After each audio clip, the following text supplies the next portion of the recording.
Morning all again, just to prove it is me. Yeah,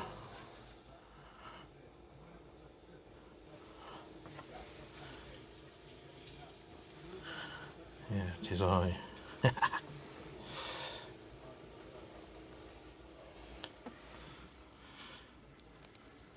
I'll try and take this nice and slow this time. Don't expect me to explain too much to you, because I'll lose my head and start telling you a lot of rubbish. So I should just start very, very slowly down the side. This is so... I'll tell you what, Dave, I wish I could. They've taken the key away from me though.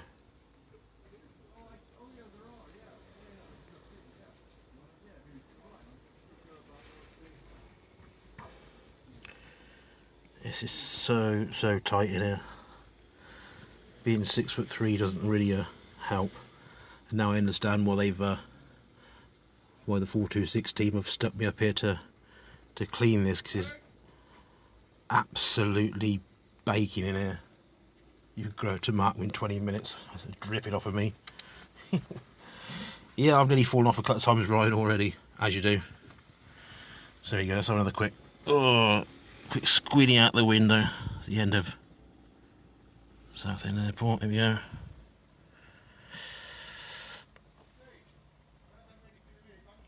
This one, Nick's at Southend Airport. If I quickly shoot around for you very rapidly so you can get an idea of where she is. There you go. There's the main tower, radar and control tower. There's been a couple of bits going in this morning yet, but not too much. Let's get back in anyway. Let's see a proper plane, proper bit of real.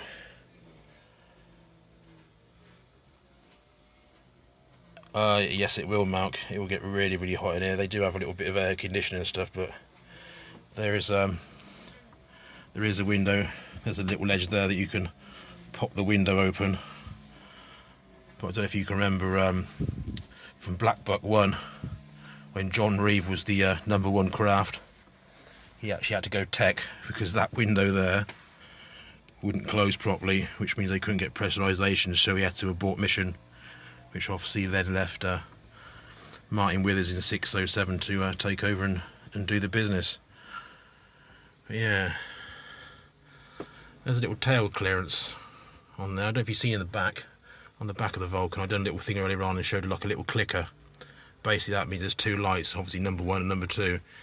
#1 means that you're getting reasonably close to scratching your Vulcan's butt on the runway. If you hit #2, you have... Yes, definitely T, yes.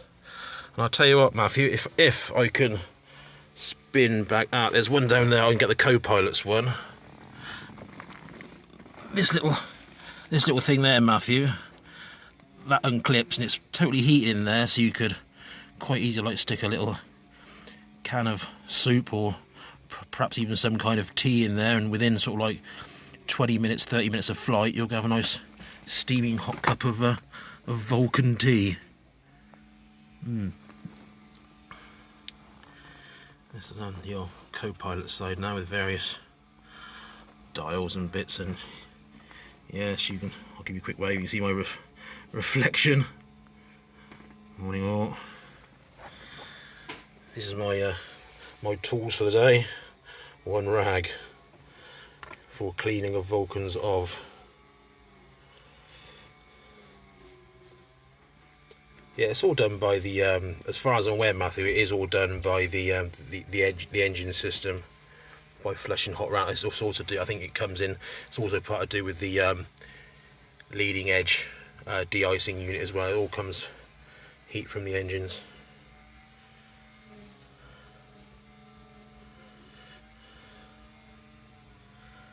Unfortunately, no key. I don't think I'd better get very far anyway. I'd end up on the main Southend to London Liverpool Street runway.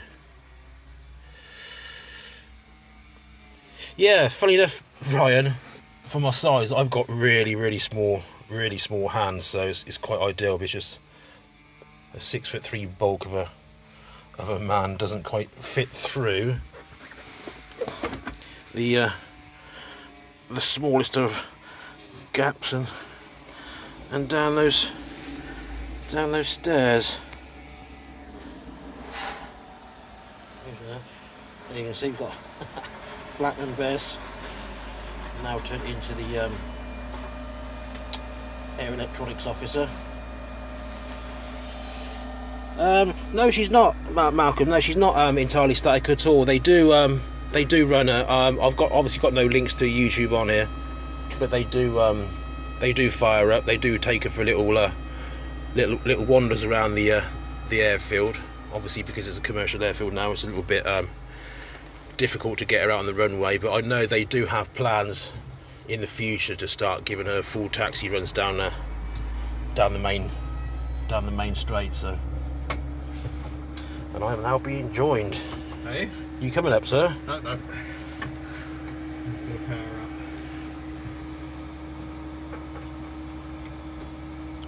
Yeah, 426 is at Southend, Matthew, at the Southend Airport. Alright, just start putting a bit of electrical power into now, so you can probably hear various different clicks and runs and flashing lights away. And it's at times like this where I do as what all good mothers used to say when you went to a china shop when you was wrong, is keep your hands in your pockets.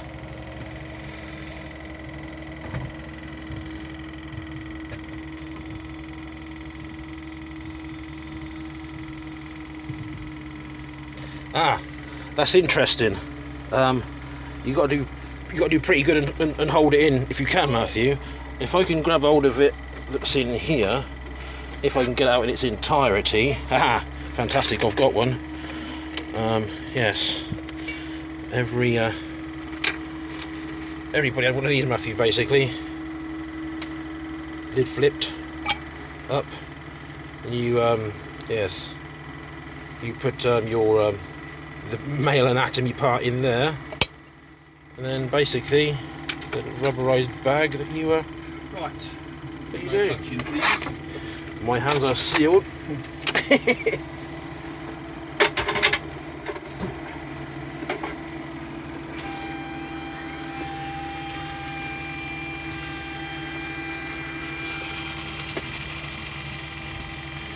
Yes, we have power.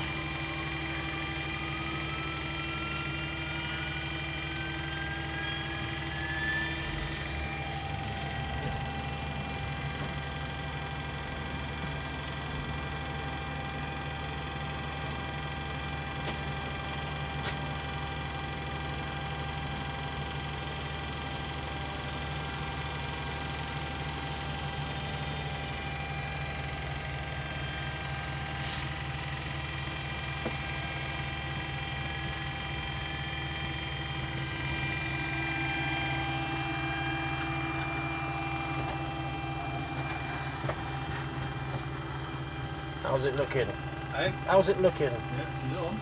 She's alive.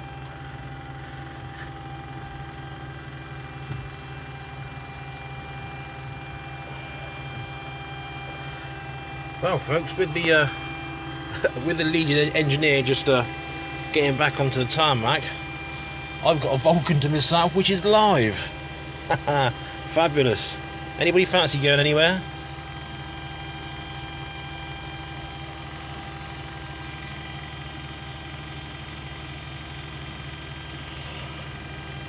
Yeah, hi Andy, down in Southend with XL426 Vulcan display flight, Vulcan.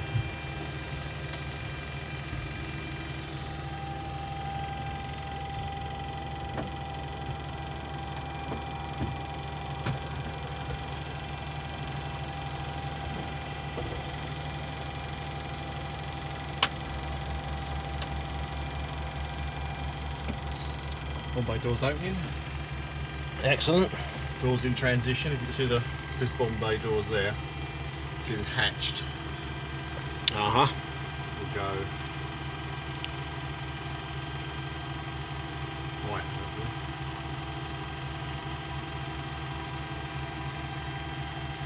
It's got any oil in it. This. There you go. You can see that one there, flick. There we go.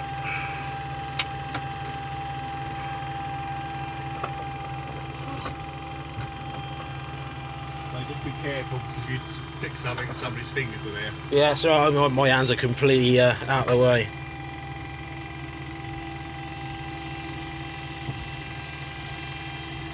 There we go. That was the warning to keep your hands out of the way because people potentially may lose their fingers outside.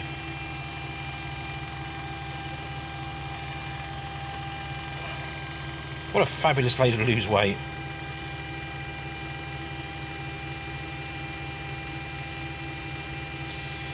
No, not at all, Ryan. No, I just got told to now that she's live. Obviously, there's various different systems that, you know, if I start grabbing the hit the control column and start messing around with the rudders, there's people out there on top of the plane and out the backs just checking things over. So, you know, one false move and limbs could be lost quite easily. So that was just like a little don't touch nothing at the moment sort of routine.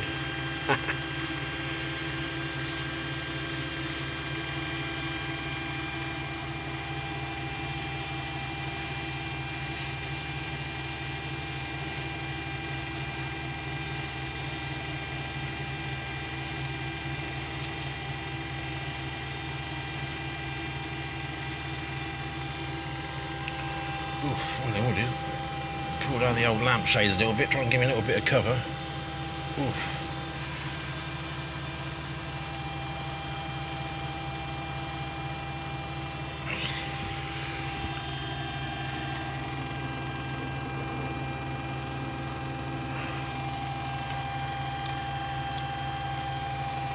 Yeah, that answers your question. Sort of like in case of emergency, hit here sort of routine.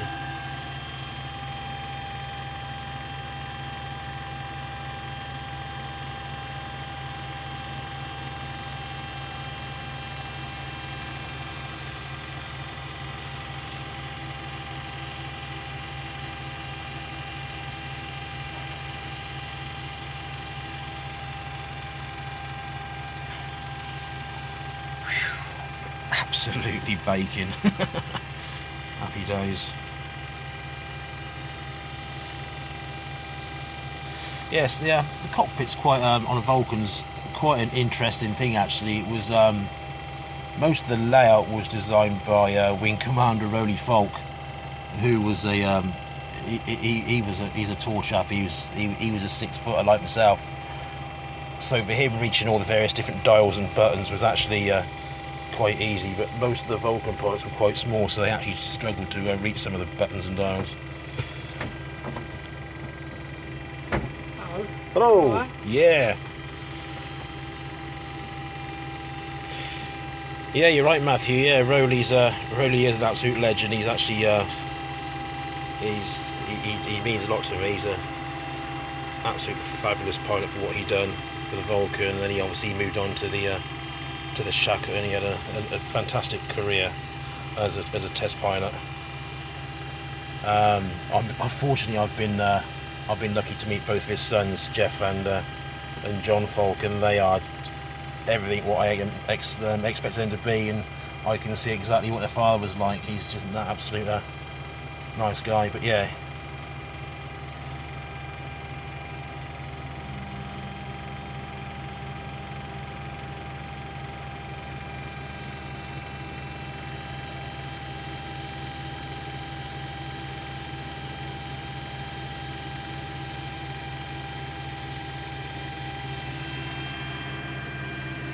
So if you can notice this central panel,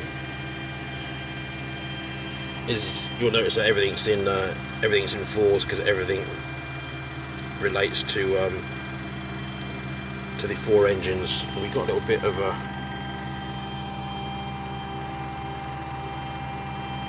of movement going on.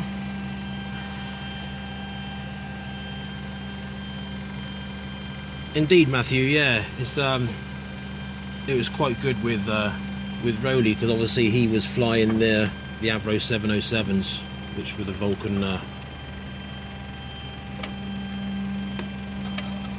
Vulcan prototypes.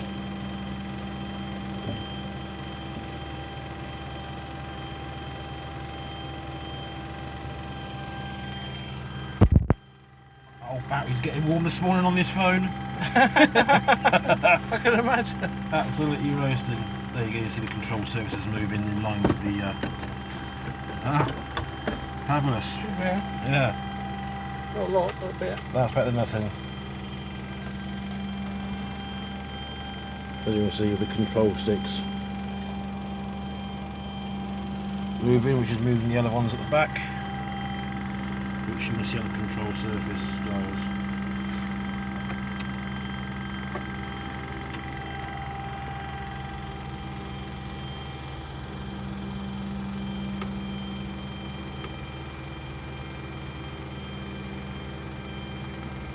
Now I know why you shoved me up here to clean it. Clean it Okay, out. Clean there's it. we get the sucker.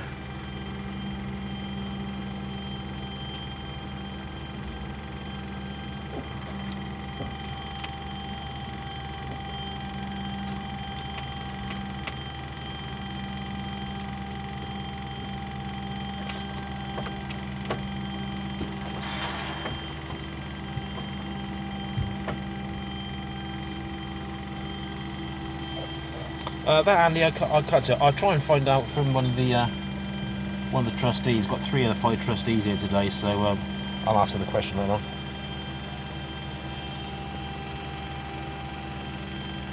You mean this thing there, Mr. Ward?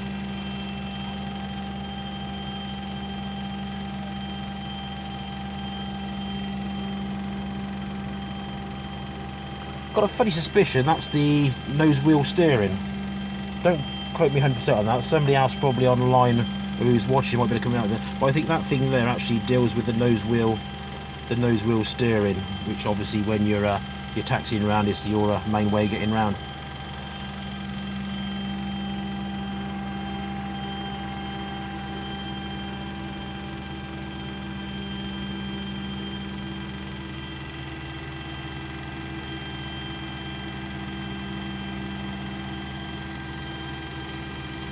Yeah, lucky enough they're disarmed, Andy, so yeah, I don't really fancy going 100 feet up in the air this morning.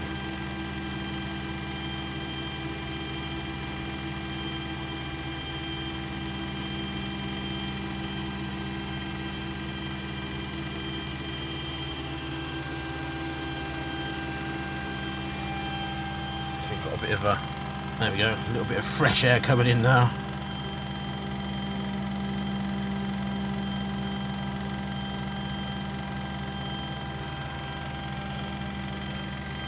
Right, okay folks, I'm going to leave you in peace. So I'm going to do a little bit more for you later on, because I'm going to probably need to charge this this phone up. And there you go.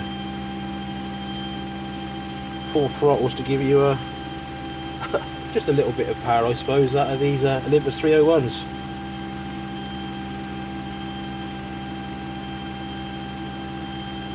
Yeah, got to hit Matthew. I spent about 5 minutes just trying to get into this position here, with my leg going up and down in various contortions. Didn't realise I was capable of getting my leg into such strange positions, but I'm actually sat straddled across the pilot seat because I can't get the second leg in, but hey ho, all for the cause.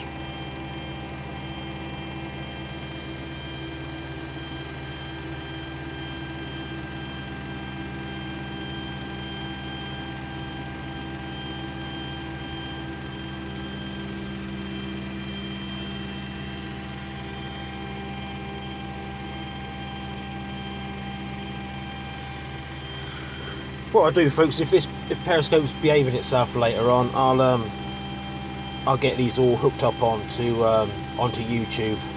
I'll get them transferred over. So if you just go to YouTube and type in our hashtag Twitter VForce, it'll bring up all of our videos and stuff, and you'll be able to relive this and other videos all over again.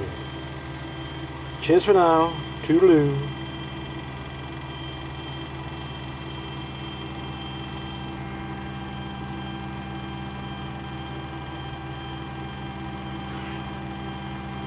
Bye, Linda. Yeah, never mind, Dave. You'll get down here one day.